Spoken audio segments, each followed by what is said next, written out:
the ultimate game changer. That is what Beryl consultants say about autonomous trucks in their latest study. And they see the potential in this technology to completely rethink transportation industry, because autonomous trucks could be a solution to the upcoming driver shortage and at the same time save a lot of money. Because as we all know, up to 40% of the total cost of ownership of a truck belong to the salary of the driver. So that's reason enough for us to take a closer look into the technology, into the regulations, and what is needed to bring those trucks to real life. And we're really pleased to see that you are as interested in this topic as we are. So thank you for joining in this webcast. My name is Anne-Kathrin Wieser. I'm from TRATON Group Communications, and I will guide you through the upcoming discussion. And I'm very pleased to welcome our experts here with me in Munich, but also on the other side of the Great Lake in the US at Navistar. So maybe you would like to introduce yourself. Sure. Good morning, Anne. My name is Thomas Doering. I'm Vice President in a business development team responsible for autonomous driving. So, and whom do we have at Navistar? Yeah, good morning. So I'm Srini Gowda. I'm the Vice President for Autonomous Vehicles for Navistar in the US. Good morning, I'm Daniel Sullivan. I'm the Policy and Regulatory Manager for Automated Technologies here at Navistar.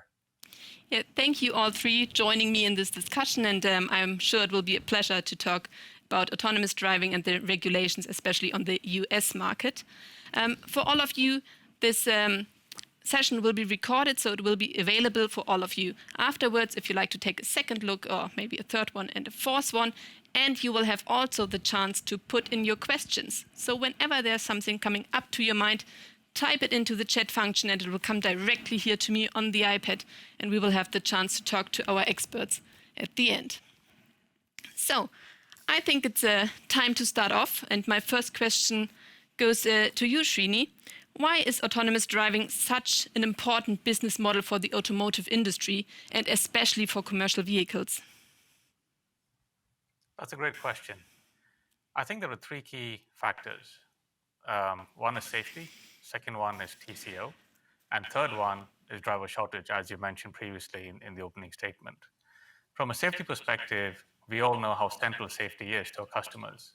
Just looking at the voice of customer feedback and what the customers want or the market wants, safety is the top priority. And this goes hand in hand with what Navistar is doing today. Not just autonomous vehicles, but even the current vehicles. If you look at the statistics, I think 90% of commercial vehicle accidents is down to human inefficiencies or accidents caused by humans per se. This can be addressed directly when we go with autonomous vehicles. That's a big factor. The second one is total cost of ownership. I think it goes needless to say that 40% of the cost can be saved to the fleets. But there is a certain amount of detail there, because that's a big pie, and the pie can be divided amongst the OEM, the autonomous driving partner, the owner of the fleet, so on and so forth.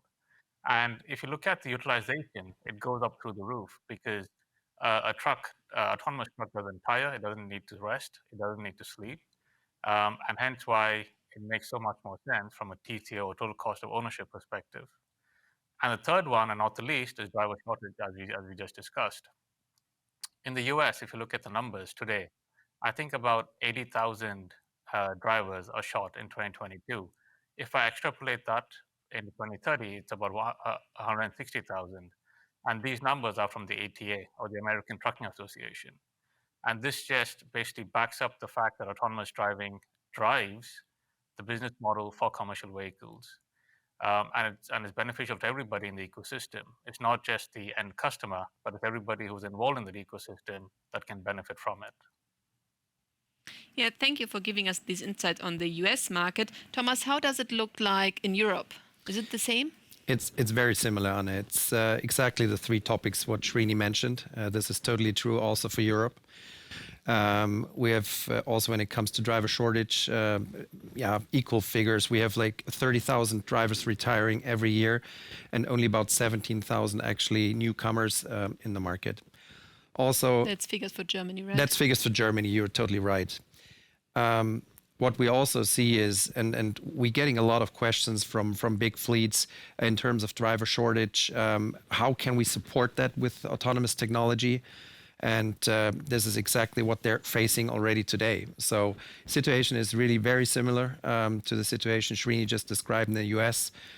Total cost of ownership, a very big topic. It's very price sensitive, the logistics market, if you haul the freight. And definitely, and this is what all our brands stand for, is road safety. And this is why we're dedicated to actually bring this technology on the road. So I understand that this is a problem for our customers, Absolutely. so the ones using the vehicles. But Srini, how does this driver shortage affect the commercial vehicle industry itself? So one of the key things with driver shortage, when we speak to a customer base in the US, taking voice of the customer into account, one of the key things that they say is there is a market out there. There is so much money to be made if we can address the driver shortage scenario. And that's where autonomous vehicles would come in, because the amount of money left on the table today is quite significant because our customers can't find drivers to drive the fleets.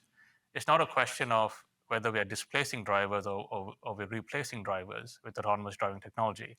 It's actually beneficial to both because one, we're unlocking the capacity that's in the marketplace, and two, we can actually give back time to the drivers.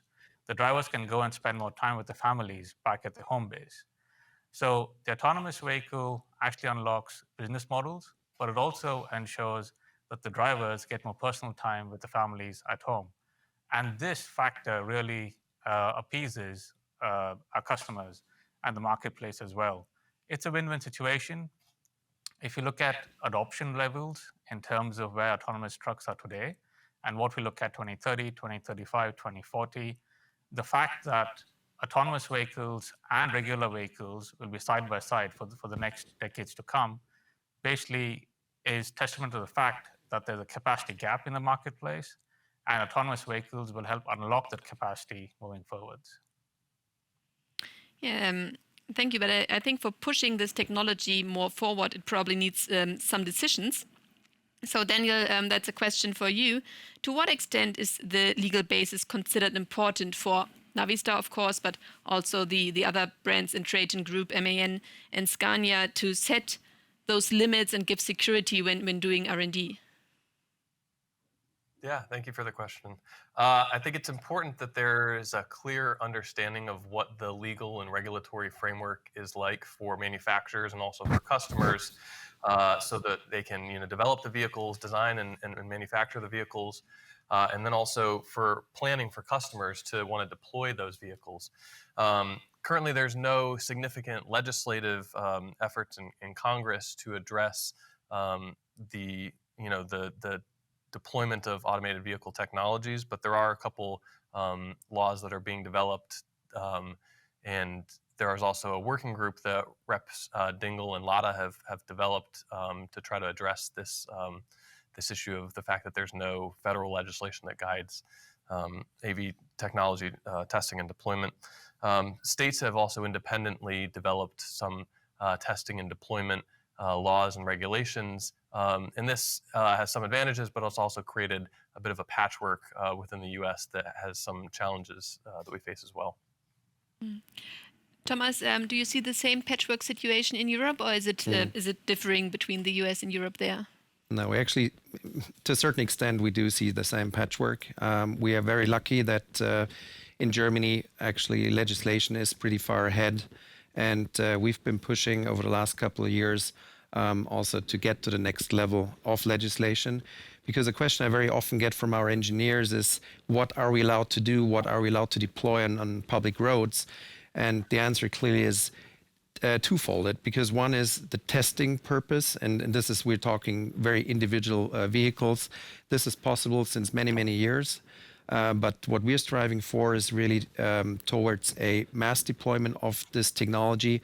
And here, Germany as a front runner has put legislation in place which allows us to deploy these vehicles on public roads. And then talking about this patchwork you were mentioning, we do see that as soon as we go cross-border within Europe. So this kind of the state situation you were facing in the US. And this is why we're also pushing very hard that on European level, we're getting this kind of boundary condition framework, which allows us to go cross-border. And let me add one sentence to what you mentioned, giving time back to their families. And this is why legislation is so important. We're looking into long haulage. And this is exactly where drivers are going over many days away from their families. And this is what we'd like to replace in the first step by these hub-to-hub operations, really give that time back. And this is why legislation, which is cross-border, is so important for us to also have the vehicles on the road. So could you maybe just sum it up in a few words? From your perspective, what works well and what has to be changed to make autonomous vehicles happen? Yeah. And for me, when talking about autonomous driving, for me, it's like a threefold. Yeah, it's technology. Everybody's aware of, well, certain technology needs to be put in place to make this happen. Second, and we just talked about it, is legislation. But there's a third one, and that's the ethical aspects to autonomous driving. So that's the perception in public. And only if we cover all three, we can actually put trucks on the road and really get this to the next level. So what is already happening today is, I think it's also kind of a chicken and egg problem.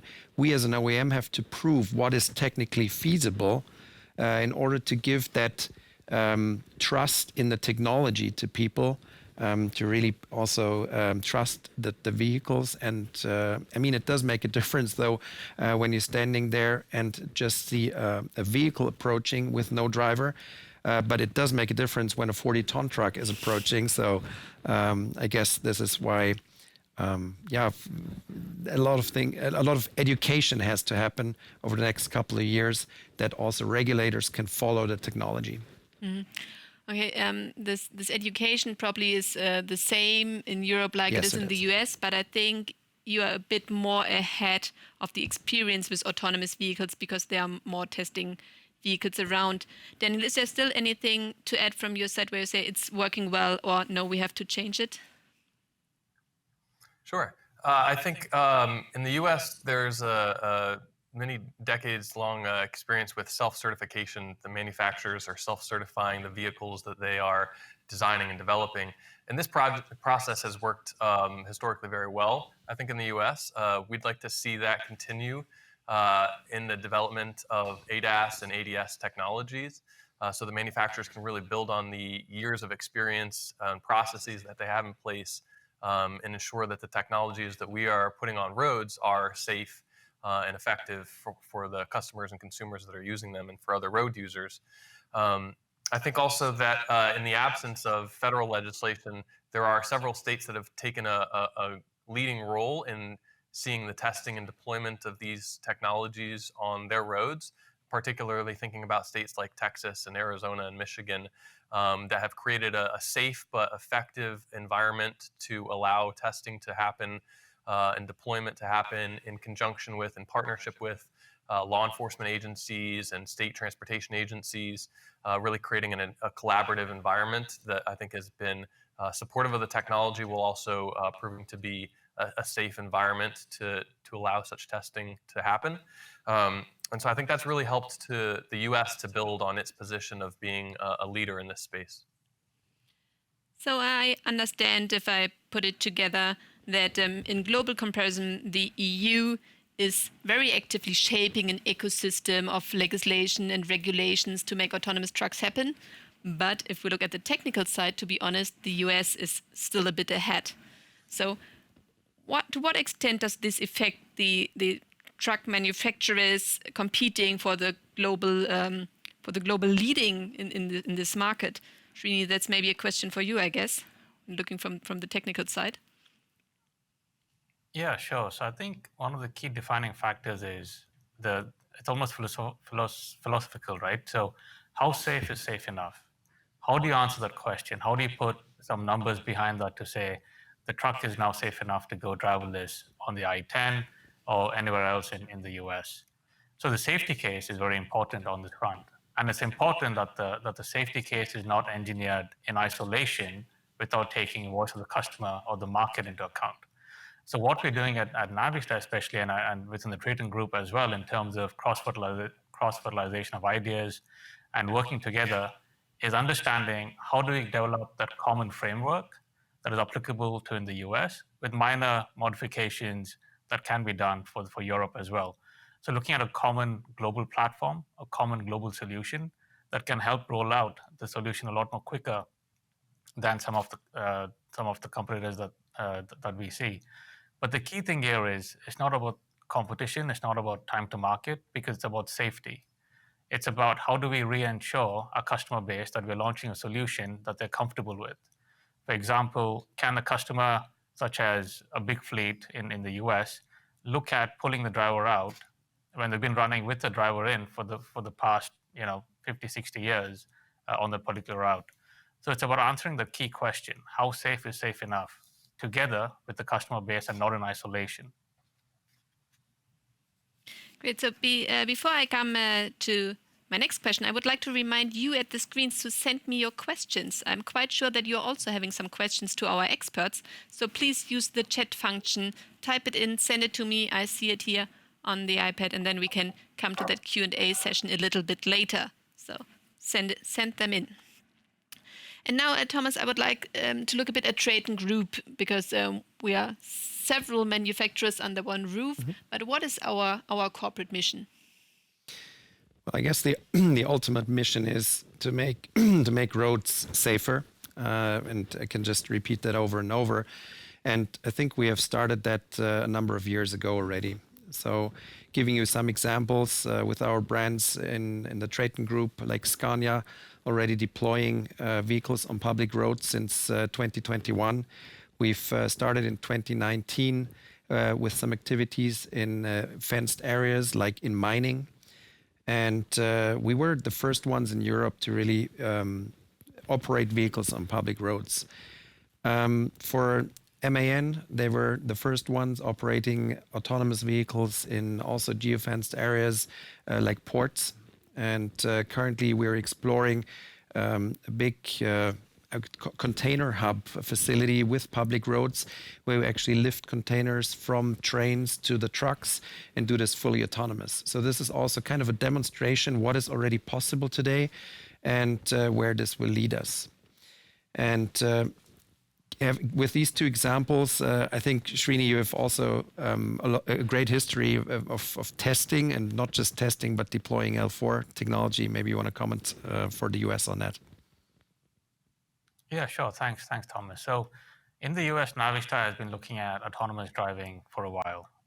Back from 2016, we've been considering how do we get this technology on the road? What are the key enablers? How do we test it? How do we verify it? How do we validate it? And that cumulative learning over 4 to 5 years led to the partner selection in 2020. And now Navistar is looking at deploying the solution in the next few years, fully integrated vehicles that is capable of doing just that, a complete solution for autonomous vehicles in the next few years by around 2025, 2026 timeframe that we're targeting. So that's all about what is happening right now. And I see we have a lot of experience, but if we now look a bit ahead, so when do you think we will see vehicles on the road? Yeah, I think talking about the strategic frame for that, we're targeting something around 2030. And it's all about when is technology ready to be scaled. Yeah, and you will see a number of vehicles already the next couple of years. But we believe that the technology is ready to be deployed in mass production from the OEMs around 2030. This is what we're targeting as a group. But if we talk about 2030, we are probably not talking about combustion engines anymore. So you do all the testing right now with classical combustion engines, but 2030 we are probably talking about electric drives, right? So Absolutely. How does this fit together?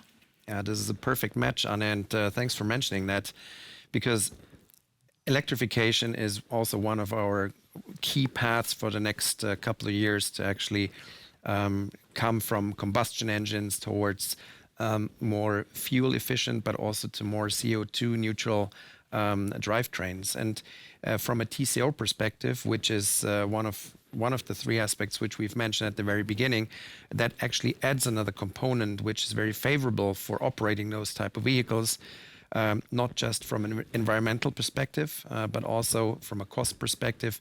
This adds a lot of value for our customers. So we're from a technological perspective, now starting off with combustion engines, as you just mentioned, but over time we'll replace them more and more also with electric drives. And that's probably the same in the US, I guess. So if we kind of Yeah. summing it up, Daniel, what would you criticize about the current situation, or maybe not criticize, but what would you wish to see at the regulation sides before we come to a serial production of autonomous vehicles? Sure. I think the regulatory environment in the U.S. right now is generally favorable. One of the challenges that we've talked about is the patchwork of different laws and regulations that states have. You can imagine it would be problematic if two states in a nearby jurisdiction had very different insurance requirements or crash protocol requirements, different data collection requirements that would be problematic for a company that's testing or deploying a vehicle and crossing state lines to have to know what laws, regulations they need to comply with and to ensure that they do. So I think that patchwork is can be pretty problematic. Right now, with smaller scale testing and deployments, it hasn't necessarily been too big of an issue. But I think as we continue to see vehicles testing and deploying in greater numbers, it will become more of an issue. There are a couple states that specifically prohibit trucks, vehicles over 10,000 pounds from being tested and deployed. And of course, that is something we'd like to see addressed. Thinking of states specifically like California, where I know there's an active industry group that's working to address that barrier and to ensure that this technology can be tested and deployed, across the states. And then with respect to the federal level, there are a couple of rules and regulations that are being developed right now at the National Highway Traffic Safety Administration and at the Federal Motor Carrier Safety Administration. And we are eagerly awaiting those rules to see how they are going to approach regulating the testing and the deployment of commercial vehicles with automated driving technologies. So thank you all three for giving us your insights. Thank you for listening in.